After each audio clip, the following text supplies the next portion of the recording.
On est sur un énorme support pour l'entreprise Stratégie, donc l'entreprise de Michael Saylor, donc comme vous connaissez, donc c'est le PDG de l'entreprise qui achète en masse sur donc Bitcoin.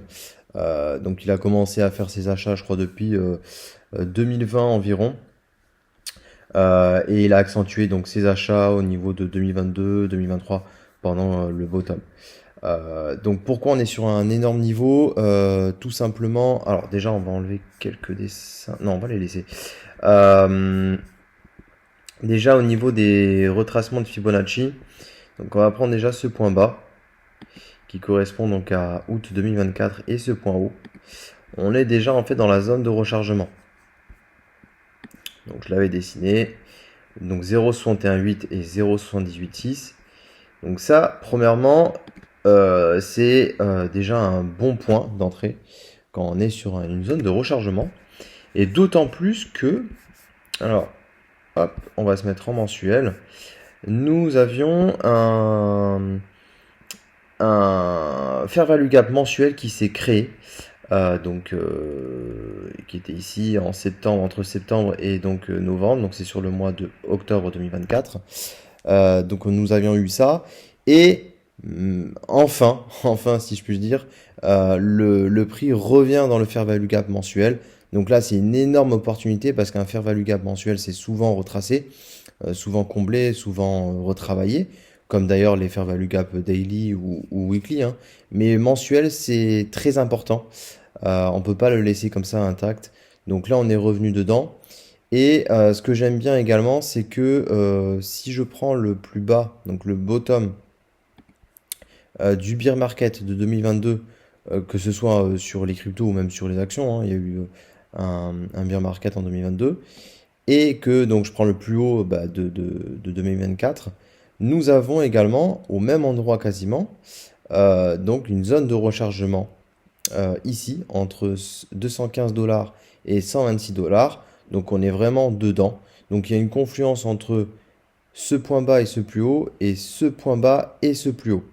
Donc j'aurais tendance à dire que là il y a une énorme confluence. D'autant plus que si on doit calculer le pourcentage de correction, l'entreprise a perdu 65% allez, de sa valeur. Donc c'est énorme. Donc là, il y a un petit rebond d'ailleurs aujourd'hui donc de 5%, 5,80. Bon, c'est rien. Est-ce que le bottom est là? C'est possible, hein. Très honnêtement, c'est très très très possible puisqu'on a quasiment comblé le fair value gap mensuel. Donc pour moi, là, les ordres d'achat limite doivent s'effectuer dans cette partie-là.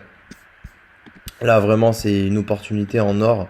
Euh, je vois pas, le prix redescendre beaucoup plus bas. Enfin, honnêtement, non. Là, je vois vraiment. Alors, on va faire ça. Honnêtement, je le vois donc remonter directement. Consolider peut-être par là parce que je crois qu'il y a un fair value gap. On va regarder après. Et puis après, on va chercher éventuellement la TH. Donc, hop, on va regarder juste en daily s'il n'y a pas des fair value gap. S'il y en a quelques-uns.